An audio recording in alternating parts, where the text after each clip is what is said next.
Here you go. So, exam 2 review. What are the topics you guys need to hit on it? I know that, should I just cover everything? I mean, it's a pretty short section, right? Alright, let's just do that. First off, we have functions. That's going to be a major thing on this exam, right? Somebody tell me how I create a function. What's the format? Right function.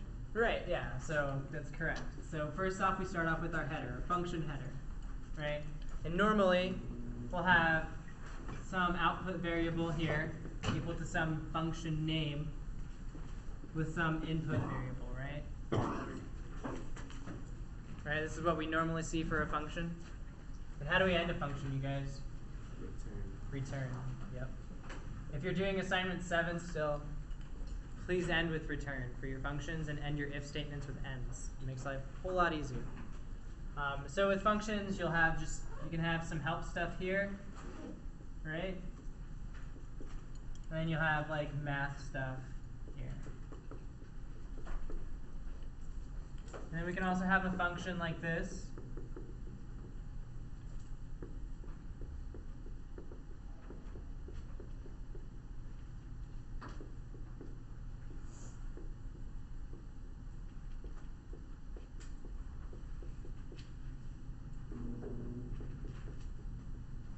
How many input variables does this function have, you guys?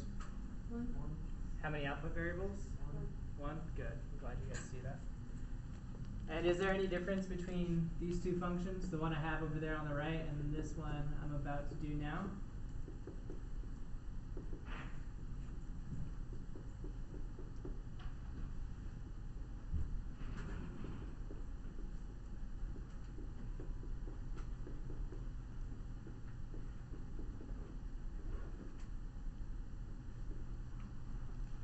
Is there any difference between these two functions, the far left and my far right? That doesn't have an output. That doesn't have an output either. They both have outputs. Well, But there's nothing assigned to that. Yeah, that's correct, right? So here, both of these are formally known as blank box functions in MATLAB. And so what that means is that you don't know what your output is going to be per se, but more often than not, it's going to be whatever's in here. So there's a question on the spring exam 2. If you look at that exam that's you posted to learn, you get asked with a function that looks like this. How many output variables do you have and what is it called? The answer is 1 and out. That would be the answer to that question on spring 2 exam from last semester. And that's because if you ran this function in MATLAB in your command window, you would see out equals some value of x. Do we have any questions on functions so far? What? Sub function. No, please. Sub function. Anybody?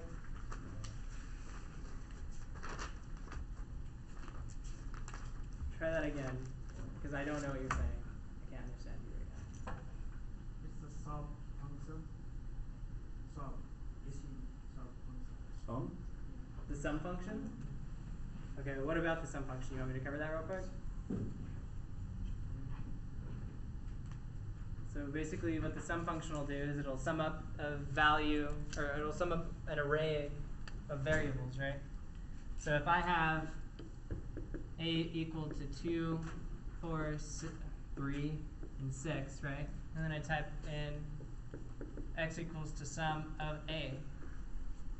My x is going to be equal to 6, 12, 15. Is that what you were asking about? No. We sub. Oh, sub? Sub function. I don't think you'll have to worry about that for this exam. That's on your final. Yeah, you guys are just getting into that right now, I believe. So that's with the symbolic toolkit. So when we get more into the symbolic toolkit, if you guys want to review for some reason before your take-home final exam, we can totally do that.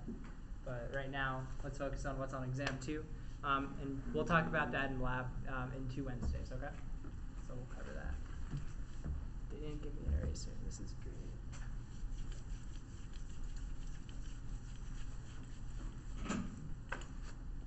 Oh, shit. All right. I'm not trying to do that too many more times today, you guys. I wasn't ready for that. All right, so next up, let's talk about if statements, right? Somebody know, like has paper towel. So, what are if statements primarily used for? Check condition. Yeah, that's right. To check conditions, right? So let's say we have x equals 4. We'll display something in here. I don't know. You decide. And then else, we'll display something else. And then we'll end. Right. So when will we see this? When x is equal to 4. Right, and only when x is equal to 4, and when x is only equal to 4. And then we see this for literally everything else that x is equal to, from negative infinity up to positive infinity, correct? Does that make sense to everybody so far? Let's say, all right, I'll have to get my jacket back. Let's say we have this, and up top we have x is equal to 2. What do we see? Nothing. We see nothing, right? Because x is not equal to 4. So we don't see this. But we don't tell MATLAB what to do after that fact, right? We never once tell MATLAB, hey, if that isn't the case, then do this. And that's what the entire purpose of our else statement is for, right? So our else statement that you would normally see is known as a catch-all line. And so that tells MATLAB, for everything else, do this, right? And we also can have if statements that look like this. So we'll have like if x equals to 4, display, like, let's just say we'll display x, so we'll get 4. Else if x is less than 4, say that y equals x squared, right? Put a dot in there because maybe it's a matrix of values, we don't know yet. And then else, we'll display error here. And then we'll end. So what this will do is it's going to end up stepping through this, right, through this if statement. So it'll see if x is equal to 4, and if so, it'll show us what x is. And then if x is less than 4, it'll do this. So if this is true, we just end. We're done, right? We do nothing else. Thank you. All right, now my hands won't get terribly dirty anymore. So if this is true, we're done. We do nothing else, right? If it isn't true, we'll step on down to here. Do we understand that so far? And then if this is true, we're done. If this is not true, we'll go to our last statement, which is always true if it's an else statement. This will take care of everything else for us. This is like the most complex thing you'll see on your exam. Pretty straightforward, right? Any questions about if statements? I have a question. Today in the class, there was Steve mentioned about something that do different statements for the assignment. Oh, okay. So, yeah. So where you can check multiple conditions in one if statement line. So yeah. So we have these things called logical operators. Our and our or, right? And then there's also our doubles here. One's for scalars, one's for matrices. So let's say we have, you want to check 2 conditions in one go, right?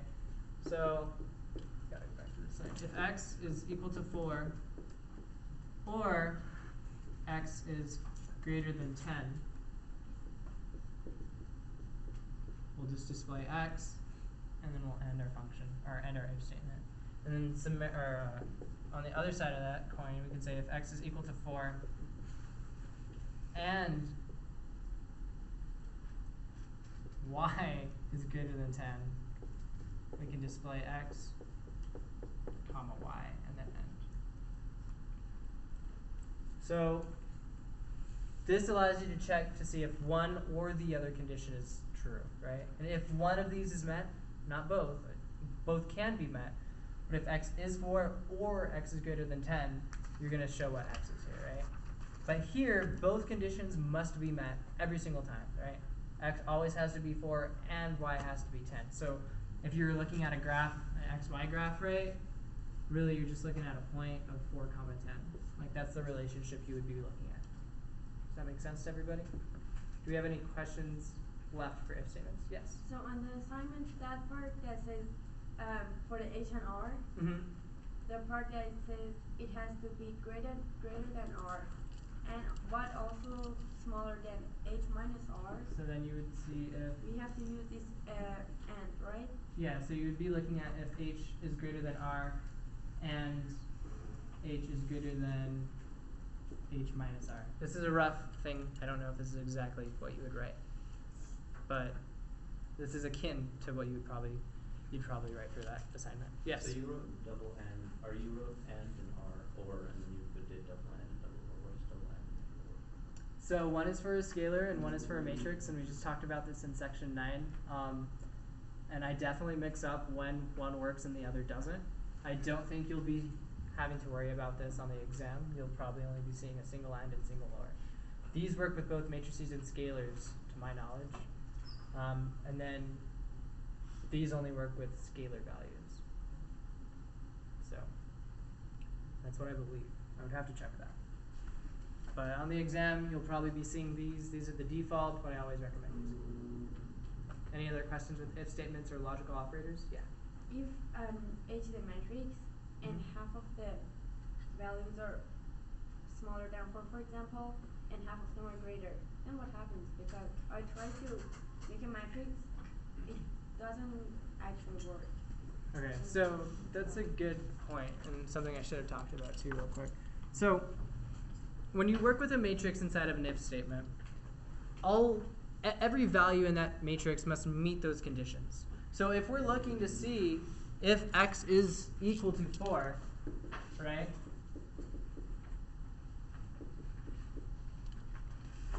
Let's say we have a matrix x. Every value in matrix must then be 4. If it's not 4, you get a false statement. You know, you would go to like some kind of else, right? So you'd have some display or some math, and then you'd have some else, and then some display error, and then we'd end. Every single time, unless you have this, right, you're always going to get an error. So if you're using an if statement to check a matrix of values, every single value in that matrix must meet that condition. Does that make sense? Do we have any other questions in regards to that? No? Okay. Yes? Just about print f and how to print the values. Okay. So, let's see. I have an easy way to access that thanks to assignment 7.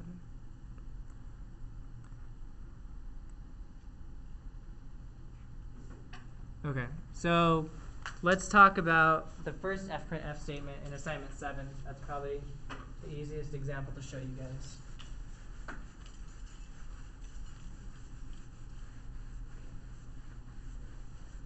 So when it comes to fprintf, the command is pretty straightforward, right? Opens up like a display. Okay? And so then in this case, we're wondering what our radius of the object is. So radius of object. Let's just drop all this so we can keep writing.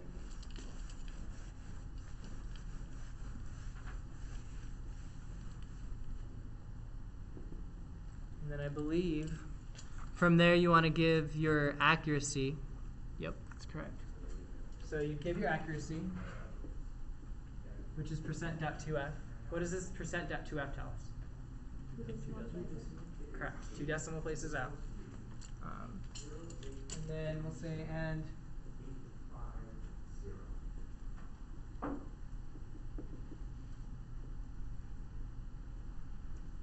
%.3f, right? \n, close, comma, and then r, comma, h. What is the \n? That allows you to put each of those values onto a new line. Yeah. And then you don't need these brackets here either, but it helps. Does that answer your question for fprintf? Yeah, I put that in my code, but then every time I'd run it, it just wouldn't print the values. So make sure maybe you're not accidentally suppressing this, which shouldn't be an issue because it's a command, just like display. If you suppress display, you still get that value. Another thing is to make sure you're calling your variables, calling the right variables, right? And then maybe make sure you're not putting this in the wrong spot, because this is a linear compiler, so it'll do it line by line. So if you don't have H and R defined before you get to here, you're not going to have anything for R and H to be equal to. So if you put it at the end of your code, would you get the values? Like, would it print the volume if you put the H, like the capital H, in the volume or something? Yeah, you should. Give that a shot. Maybe look at how you're rearranging stuff. Make sure you're not suppressing the wrong stuff. If you can't figure it out, send me an email. I got time. I'll take a look. Okay, thanks. Yeah. Any other questions with that printf? No? All right. What's next on the list that you guys want to talk about? Because we got other stuff, but anything in particular? Shout it out. I have What's a up? question, but it's kind of not about the. Okay. This class is gonna keep going until 5:30. Hope not. I'm trying to get out of here by like 4:45 or 5. Yeah, we're almost done. We don't have too many more things to cover. Yes? Logical function find and any. Oh, yeah. Okay. So, find is going to give you, let's say, find where x is greater than 5. This is going to give you the value or the location inside of a matrix where that happens to be true, right? And if you say, right, so now this is a location, right? And now we're saying x of a location, which takes us all the way back to indexing. So now we're going to take the location of x and we're going to get some value here. So this gives you a location of where x is greater than 5, or locations, if that happens to be the case, right?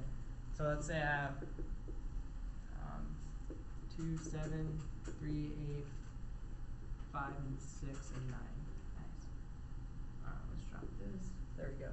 So if I just ran find x of 5, I would get 2, 4, 6, and 7, right? And if I say x of find x greater than 5, now I'm going to get 7, 8, 6, and 9. Does that make question, or does that make sense for the find function? Right. And then the any function returns a true or false statement. So if you say any of x greater than 5, you're either going to get a 1 or a 0. 1 if that happens to be true, 0 if that happens to be false. And so then you can incorporate that with with if statements to see if a matrix satisfies a certain range of conditions. Make sure you don't have negative heights, right? So I think in assignment 7, that's what you want to do, right? If any x or if any r is negative, display error must be positive radii, something to that effect, right? So that's how you would use it. So that's find and any with logical operators. Any other questions in regards to this topic? No? All right. I was asked real quick to talk about the break, how breaks work. Essentially, there's not much to say other than the fact that they're pauses in the middle of a loop, or they get you out of a loop, essentially. So if once some condition is met, you don't want to do any more computing, you don't care about anything else except that condition being true, you type in break, and then you're done. It just ends your code. There's really nothing else to it. So if you have this, right, if x is greater than 4, y equals x times 5, and then else if z is greater than 0, x equals r times cosine of theta, and then you would just go on and on with your y and your z, right? And then you could just say break, and then you could have another else if condition here, and then do more math, and then an else condition here, and then end. So this is if Because if this condition isn't met, right, we're going to go to this next else if statement. But if this condition is met, well, that's all we wanted. So now we're done. Right? So we don't care about this statement or end. All it really does is save you computing time and like bigger while loops, like massive while loops. So it just stops the code if the function. Correct. It just stops the code once you hit that break line. Because here we don't care about anything else. We'll hit the break and we're done. And we'll move on to whatever we needed to run this MATLAB code for in the first place. We would be done with MATLAB at this point. Does that make sense? It's just to save computational time. Yeah, and with what we're doing in MATLAB, like that's kind of important. I had a code that would take 5.5 minutes to run on my Alienware. But that's because I was processing like 2.6 million lines of data. So that takes time. Yeah. So if you know what you want after your first million lines of data, you save half your time by dropping in that break function, right? So you need to know that for the test unit, right? I don't think it's important. I've never seen it on a test, although this will only be my third spring semester, so. Or second fall semester. All right. Let's talk about while loops and for loops. What are the difference between the two? When would I use a while loop over a for loop? We talked about this in class like last Friday, right? While loops, you use for loops when you know how many times you want the loop to run. Yeah. While loops just run indefinitely. Yeah, and Until the conditions. yeah, and when are those loops running? Like, what must be true? Just as long as it's after the last true, it's running. Yeah, so it's as long as our condition is true, right? If our condition is true, our loop will continue running. Once we reach to a point where our condition is no longer true, our loop stops. And where that's really important is in our while loops, right? Because of our kick statement that we have, right? So, well, I is 2. Okay. Well, I is 2. We're going to say that x equals 4 times y, and then I equals I plus 1, and then end. Right? And so up here, you would ask the user to input I, right? And then you would self-define x to some value and y to some, or you'd self-define y to some value, right? And then we would run twice, right? Our first one, and then we'd kick our statement, and then now, well, actually, you'd have to say I is 2. So you'd only run it one time. So this would be unnecessary. Yeah, this is what you would want, because otherwise you'd be caught in an infinite loop, right? So if you said up here, I equals 2. Need that double equals there, by the way. If you set up here I equals 2 and say, well, I equals 2, do this math, you'd need to change this. You can say plus 1, minus 1, I equals 0, anything, right? Otherwise, if you don't, you're going to be caught in an infinite loop. So our kick statements are ways to keep us out of infinite loops and to progress us to some end condition that we know we want to meet, or to some max value that we don't want to pass, but we don't know how long it'll take us to get there or what our numbers involving it allow us to get to, right? And then we can also change this up a bit.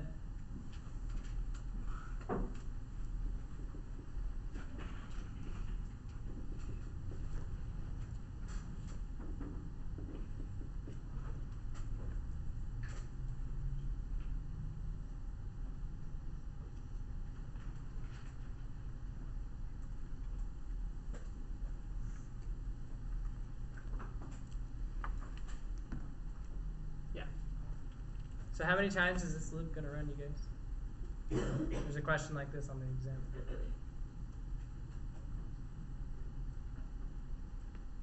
Probably 10 times. Yeah, let's make this a little more intuitive.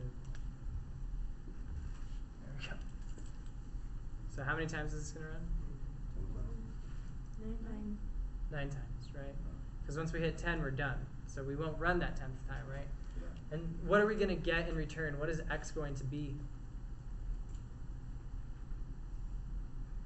The last value is going to Well, we don't know what y is, right? Yeah. But we know, from this we can figure out what is the size of x. Is it going to be a 1 by 1, or is it going to be a 1 by 9? Yeah, there's one at the place every time. That would be true if this wasn't here, right? We're saying x of 1, x of 2, x of 3 equals these values. So we're going to get a 1 by 9 matrix, right? So that's what we're looking at here. So this runs 9 times. And we get x is equal to a 1 by 9 matrix. Those are the important takeaways from this while loop here. Okay? And the reason it doesn't run 10 times because when I is 10, we're done. This condition is no longer met.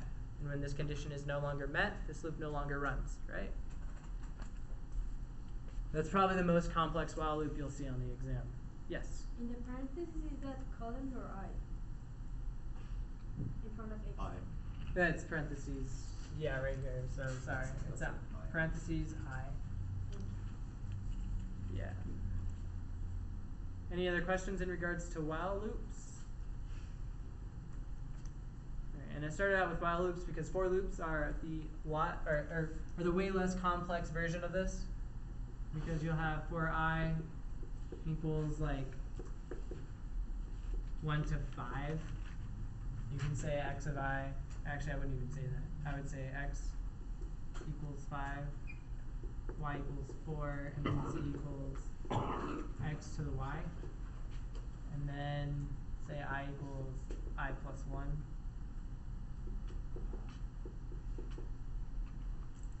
There we go. Put plus i's on the end of that. And 1s. And then we can also make a matrix like this. So say A equals x of I, comma, y of I. And then you can just plot A.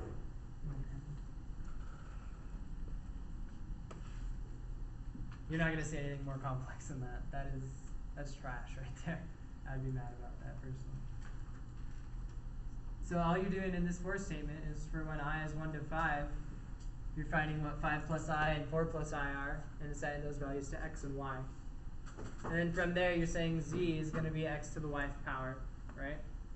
And so the z value is always going to change because x is a function of I, y is a function of I, so z is a function of x and y, now in turn a function of x, y, and I. And then I is a kick loop, or has a kick statement here, right? So I will always be increasing. Can you write that bigger? Yeah, I can totally write it bigger. Or no, just the line in between A and Z, like that's. Oh, yeah, I can do that too. Oh, okay. Is that better? Yeah. All right. And so then we'll have x and y be put into a matrix based off of their position and location, and then we'll plot it, and then we're done. And so we'll just get a string of value. We'll get a set of values now for I. And really, we should just do this. Otherwise, every time we're just going to be plotting A. That's probably a better statement to have on the outside of your loop. You're not going to see anything more complex than that on the test, especially because this is an open book, open note exam. So maybe, like, if you're typing your notes up on MATLAB, print them out, put them in your book, and then you're good to go. Do we have any other questions in regards to for loops or while loops? All right, so we've talked about for loops, right? Talked about while loops, talked about if statements, talked about functions, function headers, breaks, logical operators, ifs, or any's and finds. What else, you guys? Is there anything else that's bugging you for this exam? No? Take a look at the exam too. It's posted on Learn. But if that's it, then that's it. If you have any individual questions, I'll stick around.